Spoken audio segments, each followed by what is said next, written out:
semua. Malam ini saya akan sharing tentang friendship with God. Kita akan melihat apa arti sahabat itu dari KBBI. Saya bacakan, sahabat berarti teman atau kawan yang akrab atau orang yang sudah lama dikenal dan sering berhubungan.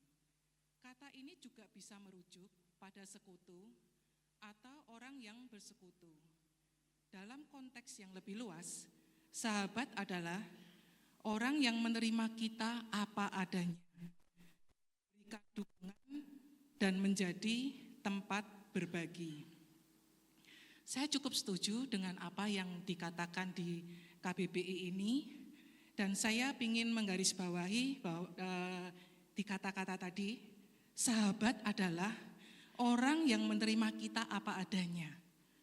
Jadi, sahabat kita itu tahu bahwa kita itu punya hal-hal buruk, punya sifat yang buruk, tahu. Tapi dia tetap mau menerima kita itu apa adanya. Bahkan ketika kita di posisi yang gak enak, ketika kita ada masalah, mungkin orang-orang lain meninggalkan kita, sahabat itu yang paling pertama kali datang untuk kita. Dan sahabat adalah tempat yang untuk kita curhat, untuk juga mendapatkan dukungan. Kita mau lihat di Alkitab, di Kejadian 5, 22 dan 24. Dan Henok hidup bergaul dengan Allah selama 300 tahun lagi setelah ia memperanakan Metusalah. Kemudian 24, dan Henok hidup bergaul dengan Allah, lalu ia tidak ada lagi sebab ia telah diangkat oleh Allah.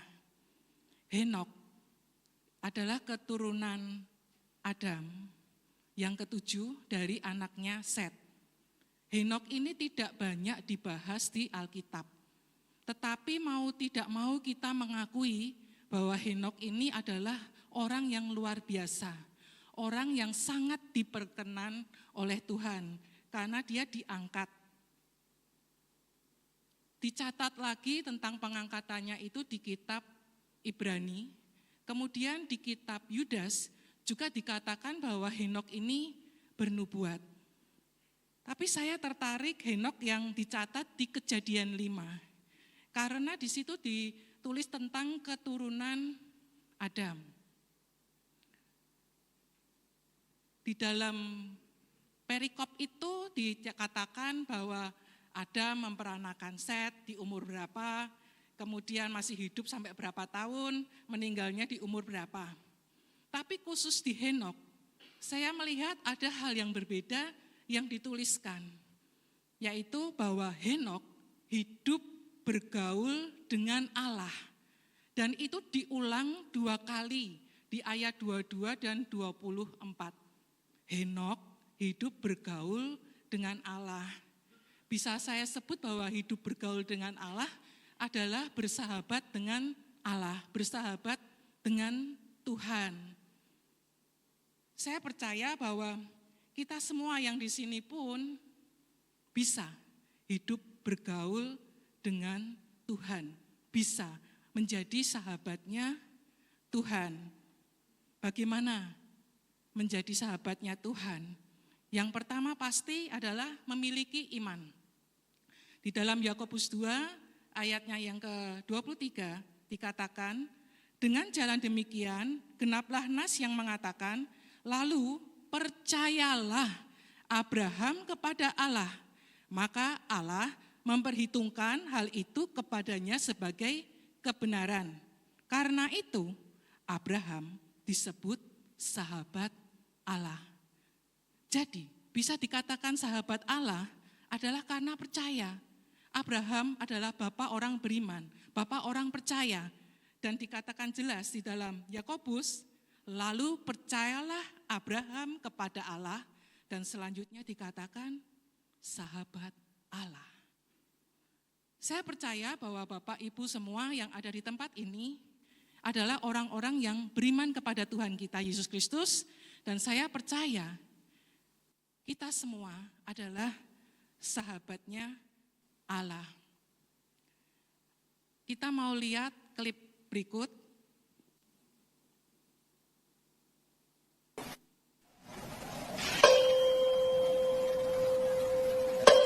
Itu garpu tala.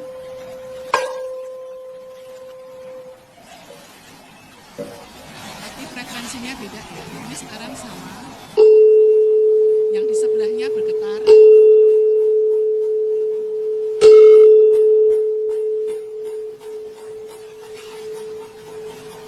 Dikatakan sahabat adalah teman sefrekuensi. Tadi, garpu tala yang dibunyikan dengan frekuensi yang berbeda, maka garpu tala yang berada di sebelahnya tidak akan mengefek apapun. Tetapi ketika satu frekuensi, frekuensinya sama, maka garpu tala itu akan ikut bergetar, padahal bukan garpu tala yang dibunyikan. Makin dipukul makin keras, getarannya makin kerasa. Tadi terlihat bola yang ada di sebelahnya ikut terpental. Jadi, hidup kita itu seharusnya juga sama, sefrekuensi dengan Tuhan kita. Bagaimana caranya hidup kita menjadi sefrekuensi dengan Tuhan? Sebenarnya cukup mudah. Dan mungkin juga sering kali dibahas berulang-ulang, bahwa kita harus mengisi pikiran kita, mindset kita dengan firman Tuhan, dengan baca Alkitab, dengan mendengarkan khotbah yang disampaikan Ibu Gembala. Mungkin saat ini juga melalui medsos banyak sekali firman-firman Tuhan yang bisa kita dapat. Kemudian secara pribadi, kita bisa bercakap-cakap dengan Allah kita, dengan Tuhan kita, dengan berdoa, menyembah Dia. Kalau kita melakukan itu semua, mau tidak mau, di sini kita itu, di dalam hati kita, ada satu frekuensi yang sama dengan Allah kita. Ketika Dia bicara, di sini bergetar. Ketika Tuhan suka menolong, ketika Tuhan mau menolong seseorang, maka hati kita pun akan tergerak untuk menolong seseorang. Dan itu bukan karena paksaan, tapi karena ada satu sukacita yang timbul ketika kita melakukannya. Dan ketika kita melakukan satu hal yang salah, Tuhan pun akan berbicara melalui hati kita, kasih rambu-rambu, itu salah. Ketika Tuhan menjadi sahabat kita, Tuhan itu tidak hanya melakukan hal-hal yang, kita ditolong baik-baik saja. Tapi ketika kita salah pun, kita itu akan ditegur. Sahabat yang baik adalah sahabat yang kalau negur sahabatnya itu belak-belakan. Tidak pakai tedeng aling-aling. Dan sahabat yang baik pula ketika ditegur, dia akan menerima. Karena itu satu hubungan yang terjalin cukup lama, kan tadi dikatakan. Tidak hanya berjalan 1 jam atau 2 jam saat kita datang beribadah. Tapi itu berjalan 24 jam dalam keseharian kita. Jadi seluruh waktu kita itu bersama dengan Dia. Saat kita tertawa, saat kita nangis, saat kita punya masalah keuangan, saat kita sakit, saat kita kerja, saat sekolah, ketika kita ada di jalan, dimanapun, Tuhan itu bersama kita. Bagaimana respon kita kepada Dia? Apa yang kita lakukan? Saya mau kasih contoh ya, yang terjadi dalam hidup saya. Ketika saya bekerja, suatu kali saya pernah mengalami keadaan di mana begitu banyak data yang harus saya olah, begitu banyak yang harus dikerjakan dan harus selesai, ada deadline-deadline yang harus dicapai. Rasanya semuanya penat, rasanya semuanya itu penuh dan pengen nangis gitu loh. Wah, ini mungkin selesai enggak? Kemudian yang dilakukan apa? Saya datang ke Tuhan sebentar, karena itu di tempat kerja ya. Saya cuma bilang, Tuhan tolong. Tuhan tolong enggak? Tuhan tolong. Sahabat saya kasih hikmat ke saya. Yan, kamu gini. Terus saya bisa menyelesaikan pekerjaan saya. Satu hal yang mungkin bagi orang lain, kecil gitu ya. Tapi bagi saya pribadi, saya bersuka cita. Karena ada pertolongan Tuhan yang melepaskan kepenatan saya, yang membuat saya bisa menyelesaikan setiap pekerjaan saya. Itu yang saya rasakan. Satu kali ketika saya masih remaja, saya masih kuliah, saya ikut doa pagi, dan saya pulang ke kos, saya posisinya di Yogyakarta. Saat sampai kos, saya baru sadar kalau dompet saya hilang. Saat itu saya panik, waduh saya gitu, gimana ini? Apa yang harus saya lakukan? Karena posisinya saya sebagai seorang mahasiswa, saya betul-betul masih bergantung dengan orang tua, dan kalau lapor ke orang tua, saya harus mempertanggungjawabkan dan cerita kejadiannya. Dan tidak enaknya kalau saya cerita, wah saat doa pagi saya kehilangan dompet. Saya teriak sama Tuhan, Tuhan buat supaya surat-surat yang ada di dompetku itu kembali. KTP, SIM, STNK. Uangnya hilang enggak apa-apa wis, saya gitu. Dan Tuhan bicara, Yen, nanti sore dompetmu kembali.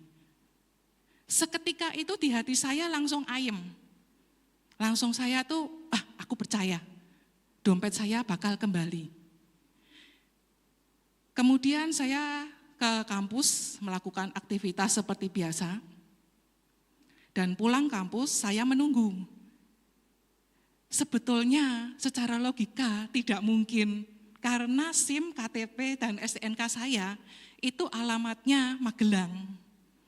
Saya kos di Jogja, tidak ada alamat kos di dompet saya.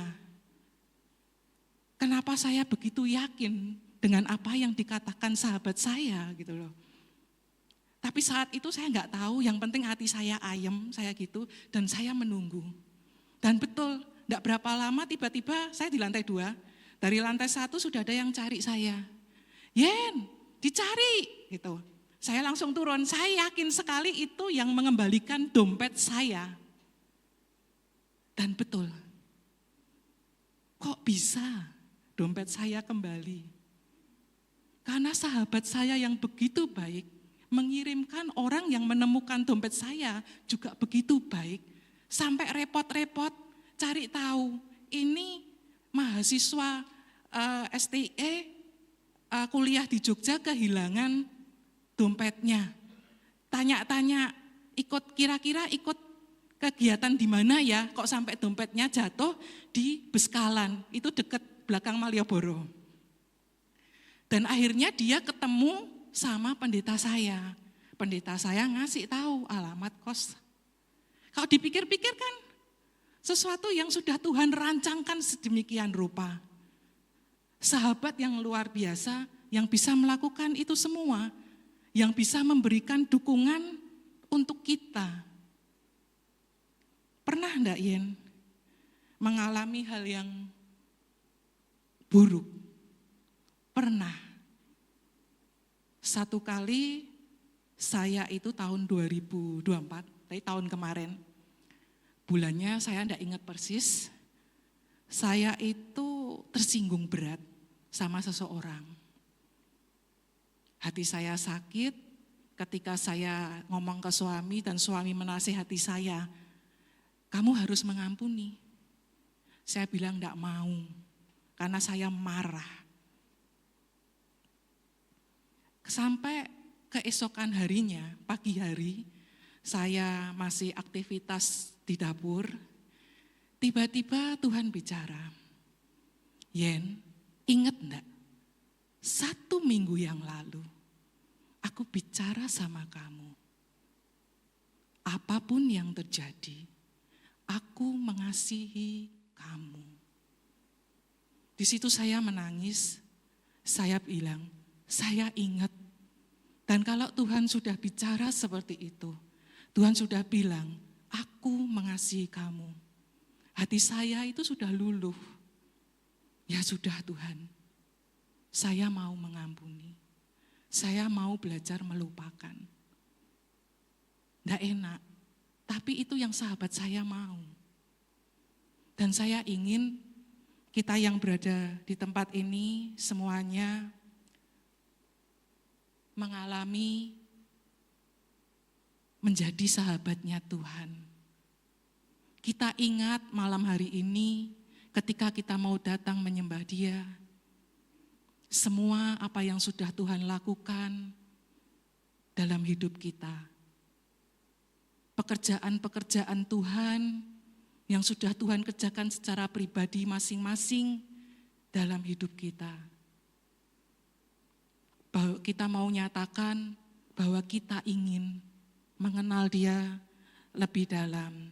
Kesimpulannya, hidup bergaul dengan Allah itu karena iman, kemudian jadilah sahabat yang sefrekuensi dengan Tuhan. Hidup bergaul dengan Allah adalah sepanjang hidup kita.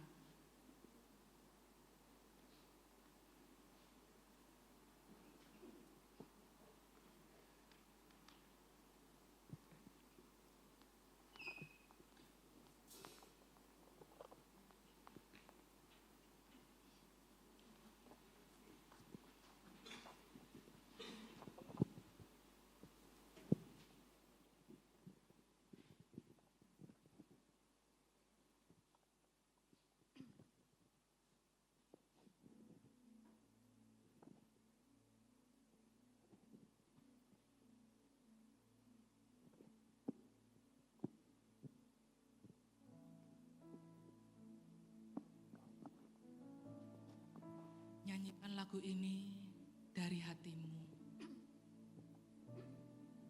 Nyatakan kerinduan kita, kekaguman kita kepada Allah kita.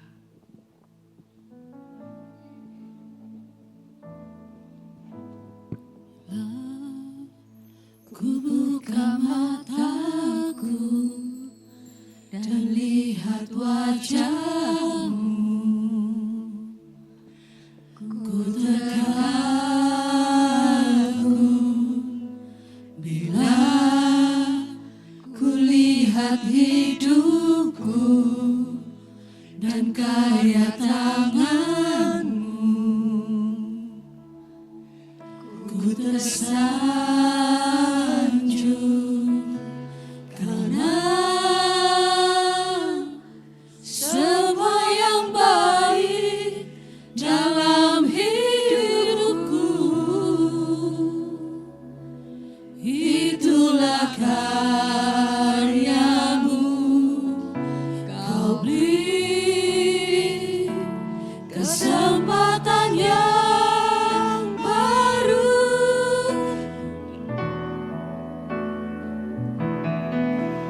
dan ku ingin mengenalmu, Tuhan, lebih dalam dari semua yang ku kenal. Tiada kasih yang melebihimu, ku ada untuk menjadi penyembahmu. Katakan dengan lebih sungguh, Bila ku buka mataku lihat wajah, dan lihat wajahmu, ku terkagum padamu. ku terkagum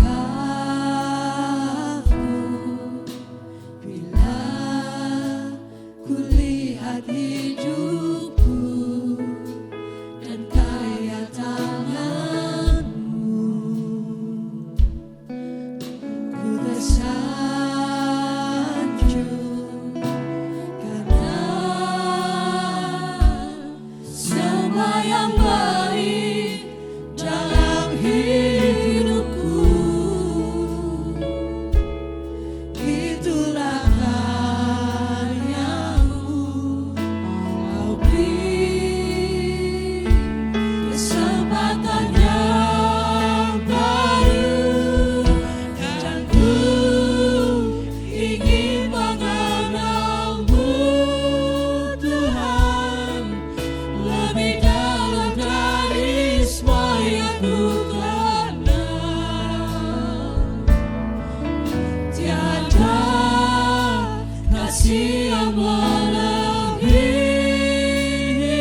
kita bergantung dan berharap kepada Dia. Jika saya menceritakan pengalaman hidup saya, bukan untuk kesombongan, bukan kebanggaan diri, tapi ini pengalaman hidup yang berharga bagi keluarga saya. Tanggal 8 Juni setelah ibadah di sini, saya ingat sekali bahwa itu ibadah Pentakosta. Kita keluarga pulang, suami saya bilang, saya tidak kuat, merasa demam. Dan kita bersama cepat pulang, sampai di rumah dia ganti baju, terus dia rebahan.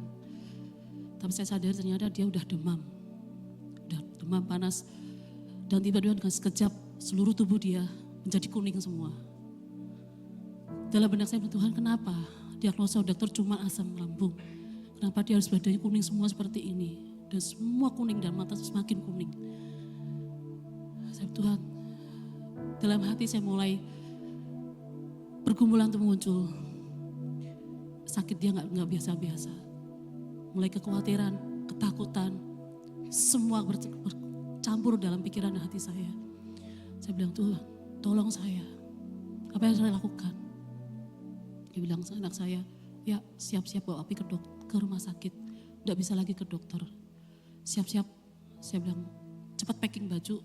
Saya berusaha sadarkan dia. Pi, dia cemat, udah diam. Cuma segitu aja. Jadi slow respon banget. Saya berusaha cepat packing baju. Saya siap bawa dia, yuk bangun ke rumah sakit. Ternyata dia bisa. Di situ dia udah gak sadarkan diri ternyata. Saya susah payah perjalanan bawa dia keluar ke rumah sakit begitu panjang. Sampai tiba saya bawa dia ke rumah sakit. Bukan dengan ambulan tapi dengan mobil biasa. Proses di rumah sakit itu terjadi. Setelah diagnosa semua ternyata dia turun semua. Tensi dia turun, leukosit turun, semua turun buat dia jadi tidak sadarkan diri. Badan dia masih kuning semua. Di saat diagnosa keluar sementara, anak mulai bingung. Mi, kenapa papi gini? Karena baru seumur hidup dia tahu papanya sakit begitu. Kalau saya sebagai istri beberapa kali mendampingi dia sakit, ya beberapa kali hati saya juga mulai nano. Jadi berjalan waktu dokter bilang, Bu ini tidak bisa dimasukkan dalam ruang biasa. Harus di ruang HLD. Begitu dokter bilang seperti hati saya langsung ciut. Satu saya mikir, Tuhan jangan kau remukkan hati saya. Jangan kau patah-patahkan hati saya dengan kondisi suami yang seperti ini. Cukup bagiku kehilangan beberapa orang saya cintai. Saya tidak mau hati saya hancur. Saya berusaha mempercayai Tuhan.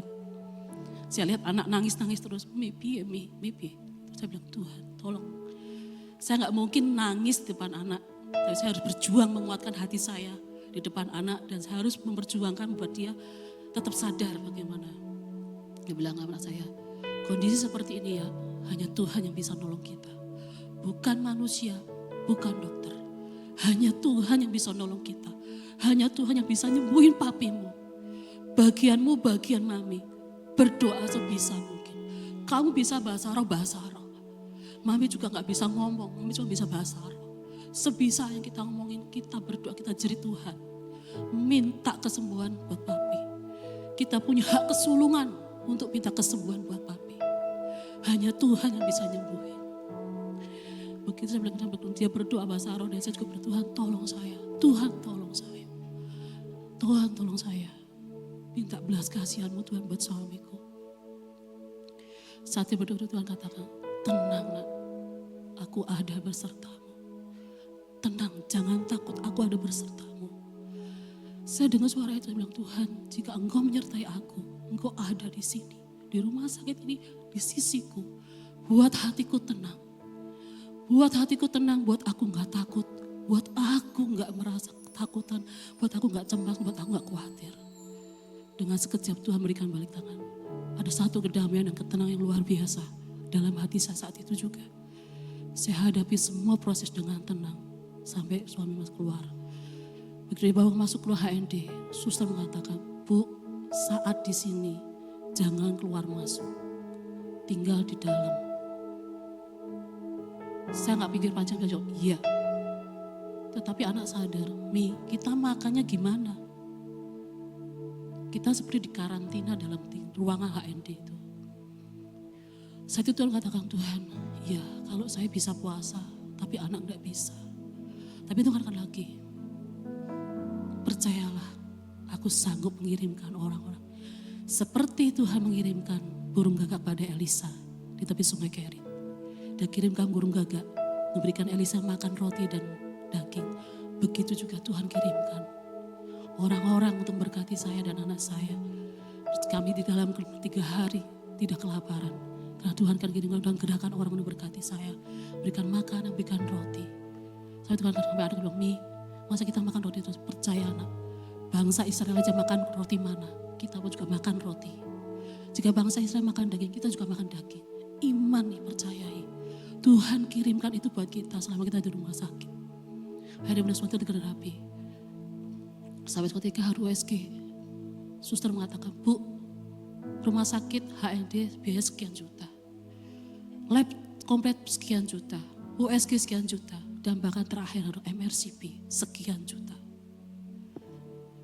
Dalam hati saya, Tuhan, biayanya dari mana? Kalkulasi kasar, saya berusaha hitung-hitung untuk 2 digit udah keluar. Saya sempat ngecek di ATM, di rekening saya, Tuhan, uangku ditabung cuma sekian. Hanya Engkaulah harapanku satu-satunya. Saya berharap Tuhan, biaya tidak lebih dari apa yang dalam tabungan saya. Kalau lebih dari saya tidak tahu harus bagaimana mencari. Gitu. Jadi akhirnya Tuhan jawab semuanya seperti itu. Akhirnya Tuhan sedot keluar. Dan saya percaya bahwa Tuhan menolong saya.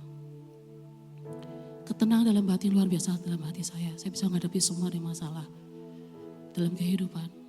Tuhan yang sama sang berikan mujizat. Tuhan cukupkan biaya. Tuhan kirimkan berkat demi berkat. Sekala kami di rumah sakit tidak mengeluh kelaparan. Sampai saat kami batin Tuhan, kayak bosan makan roti, makan ini.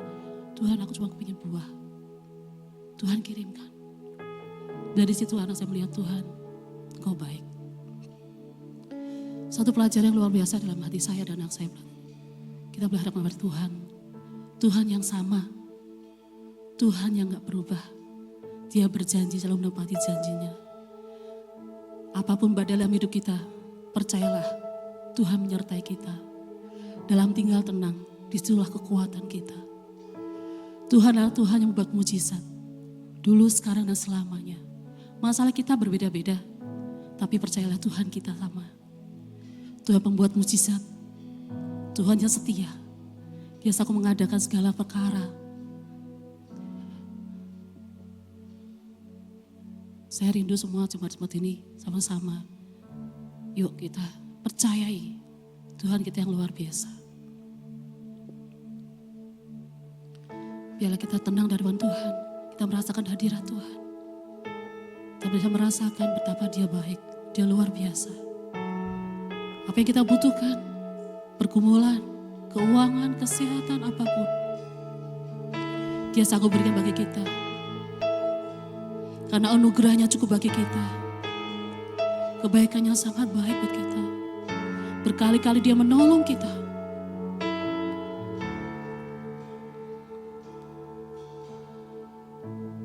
Bapa, Kau mendengar seruan hatiku, tak pernah Kau lepaskan dari kasih-Mu.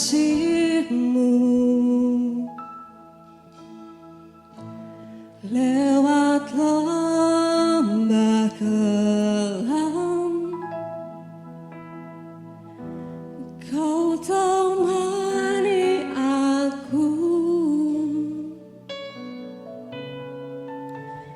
Roh-Mu bekerja selalu untuk kebaikanku.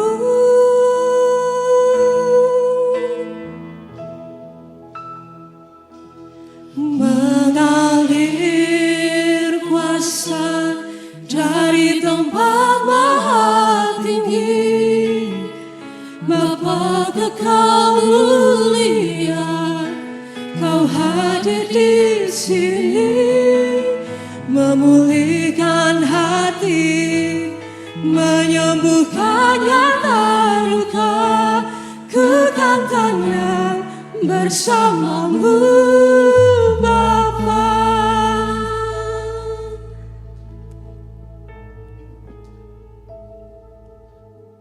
Jemaat Tuhan, saya percaya malam hari ini setiap kita yang datang di tempat ini mungkin banyak pergumulan yang belum terjawab dalam kehidupan kita. Dalam hati kita masih banyak hal yang mengganjal, yang membuat hidup kita gak tenang. Banyak masalah dalam kehidupan kita, banyak batu sandungan yang mencoba menjatuhkan kita. Tapi kita harus mengingat kembali, Tuhan gak pernah meninggalkan kita. Apapun keadaannya, dimanapun kita berada, Tuhan selalu beserta dengan kita. Hadiratnya selalu ada bersama kita, memenuhi kita. Penyertaannya selalu melingkupi seluruh kehidupan kita, ada bersama dengan kita. Dan malam hari ini, mari sama-sama kita mau angkat suara kita. Kita mau sembah Dia lebih lagi. Kita mau memuji Dia. Kita mau memuliakan Dia, meninggikan Dia. Dan mari sama-sama kita bangkit berdiri. Kita satukan suara, kita satukan hati kita. Kita mau sembah Dia lebih lagi.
Tenang bersamamu Bapa.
mustahil pun terjadi karena kuasa-Mu yang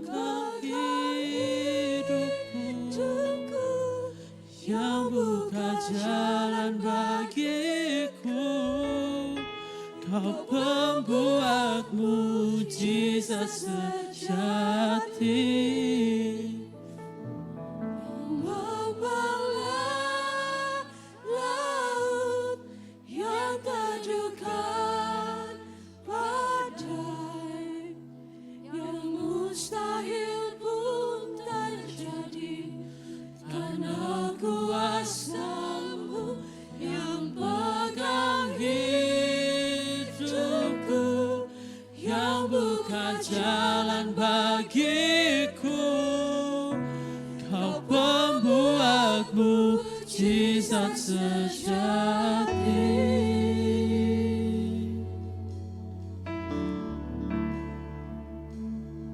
Kau Tuhan, Kau yang membuat mujizat. Kau yang percaya mujizat masih ada Tuhan.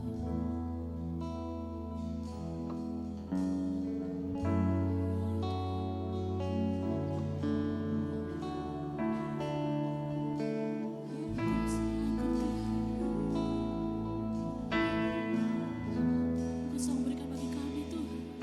Di dalam kelemahanku, sempurna kuasa-Mu. Hebatnya tantanganku, lebih hebat Tuhanku. Ku berserah kepadamu. Di dalam kelemahanku, sempurna kuasa-Mu. Hebatnya tantanganku, lebih hebat Tuhanku. Ku berserah kepadamu.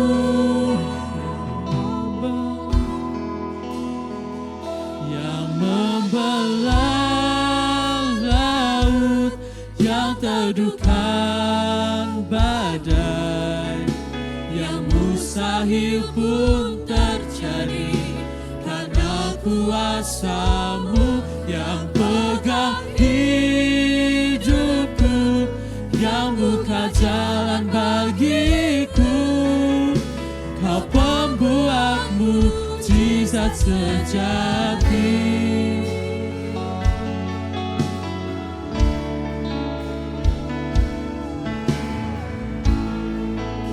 Kau sanggup melakukan.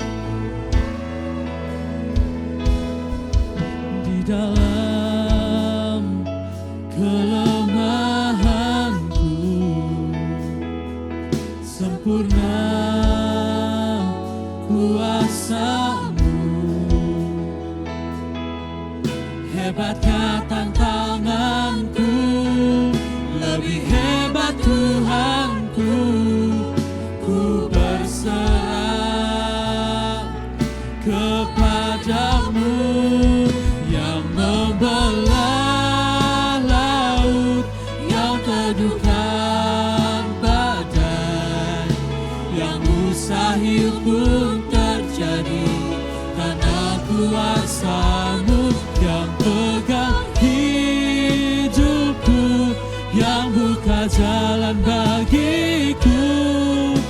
Kau pembuat mujizat sejati, yang membelah laut, yang teduhkan badai, yang mustahil pun terjadi karena kuasa-Mu yang pegang hidupku, yang buka jalan bagiku. Kau pembuat mujizat sejati, membelah laut, yang teduhkan badai,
kekuatanku, Yesus kekuatanku.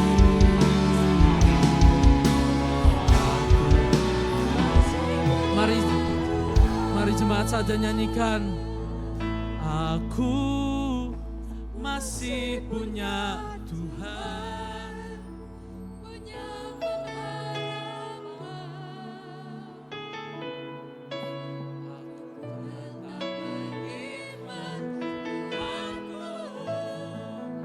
Yesus kekuatanku, Yesus kekuatanku. Lebih lagi kita mau nyanyikan. Mari angkat tanganmu, nyanyikan dengan penuh hati. Aku masih punya Tuhan, punya pengharapan. Aku tetap beriman. Tuhanku, Yesus kekuatanku, Yesus kekuatan.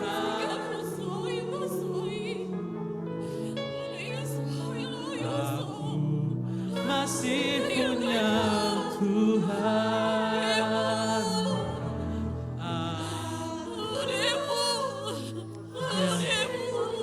Katakan dengan sepenuh hati.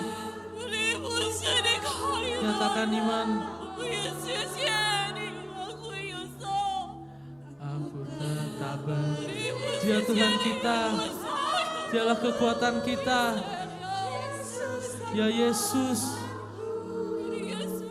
Yesus kekuatanku.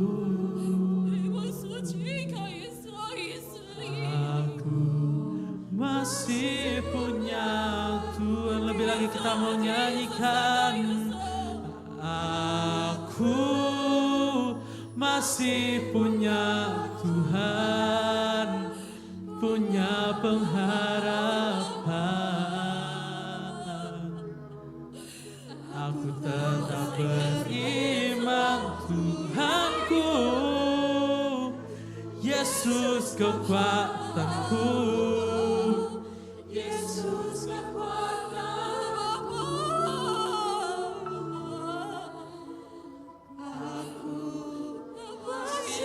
Ambil waktu sembah Dia lebih lagi.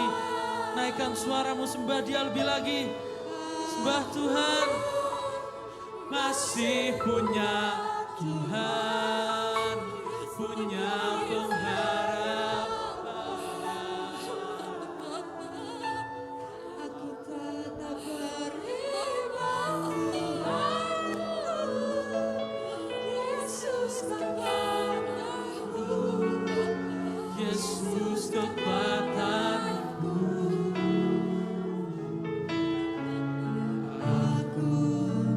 masih punya Tuhan. Mari sama-sama kita mau katakan. Aku tetap percaya, ku tetap Kau pembuat mujizat dalam kehidupanku Tuhan. Yes, amin. Di hidupku aku tetap percaya, ku tetap percaya. Takkan ku takut, Kau besertaku. Katakan, aku tetap percaya. Aku tetap percaya, ku tetap percaya. Yes Lord, Kau pembuat mujizat di hidupku. Aku tetap percaya, ku tetap percaya. Takkan ku takut, Kau beserta. Dengan penuh suara kita mau serukan, aku tetap percaya. Aku tetap percaya, ku tetap percaya. Kau pembuat mujizat di hidupku.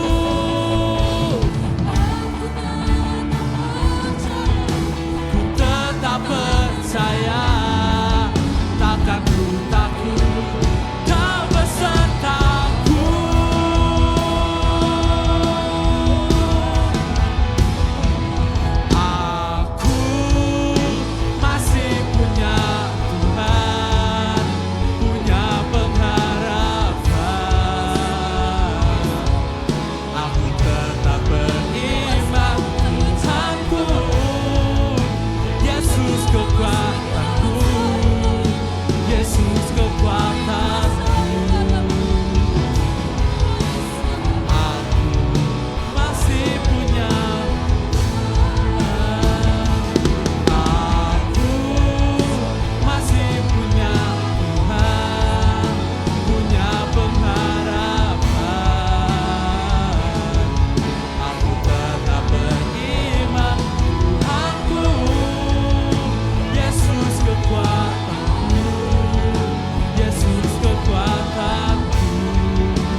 Karena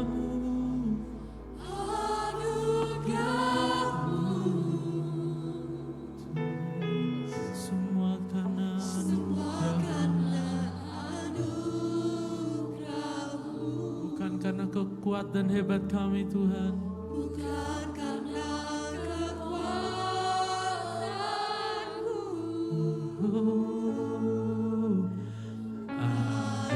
anugerah-Mu,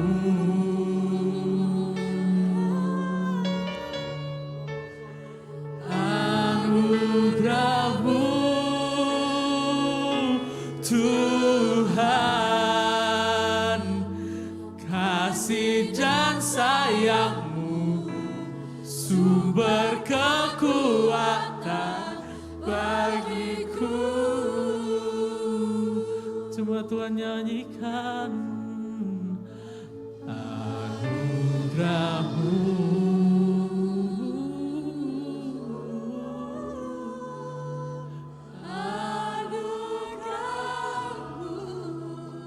Semuanya karenamu,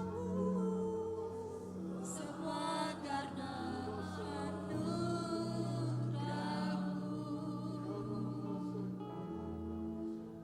bukan karena kekuatanku.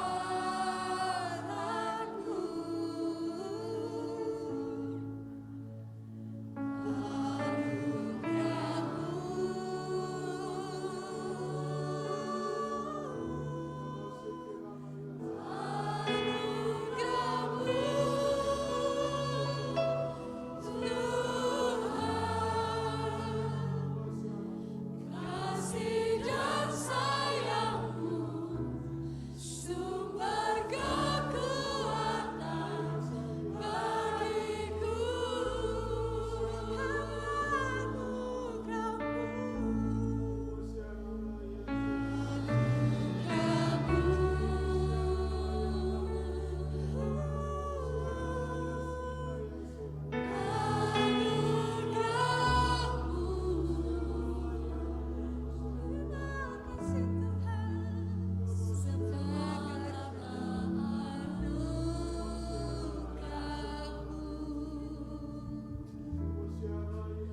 Bukan karena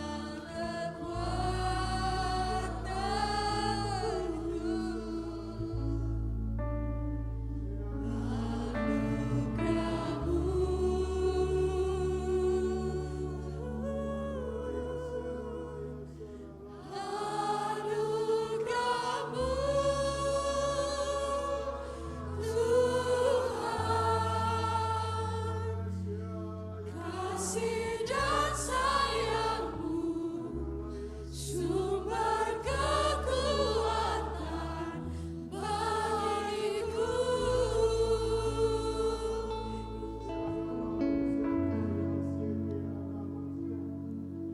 Kasih dan sayang-Mu, sumber kekuatan bagiku.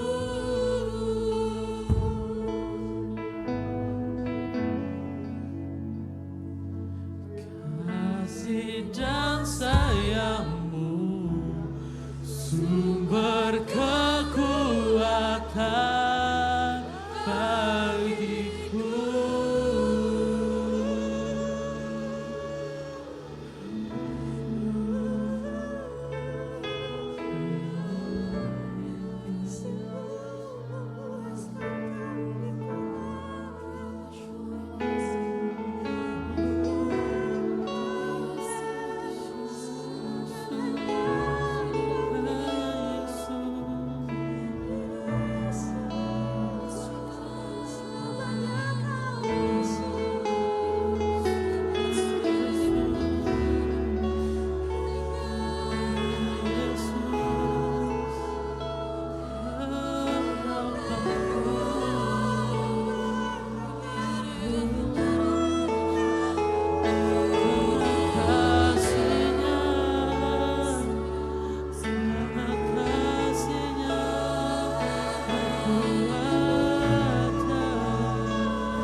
Suara-Mu menggetarkan hatiku Tuhan, dan aku mengasihi-Mu.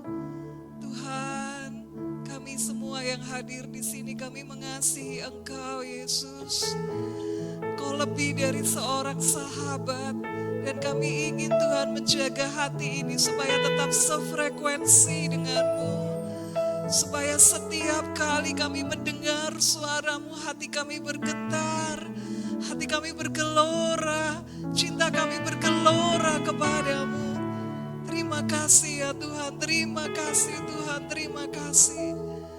Terima kasih ya Allahku, terima kasih Tuhan, Kau luar biasa.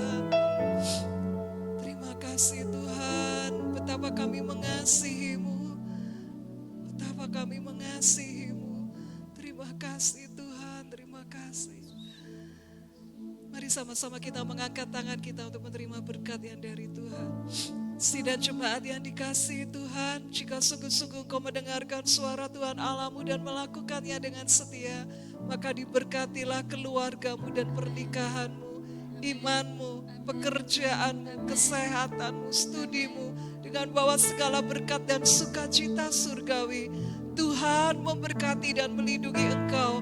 Tuhan menghadapkan wajahnya kepadamu dan beri engkau kasih karunia. Tuhan menyinari engkau dengan wajahnya dan beri engkau damai sejahtera. Berkat dari Allah Bapa, cinta kasih dari Tuhan Yesus Kristus dan persekutuan dengan Allah Roh Kudus akan senantiasa menyertai kita mulai hari ini sampai Maranatha.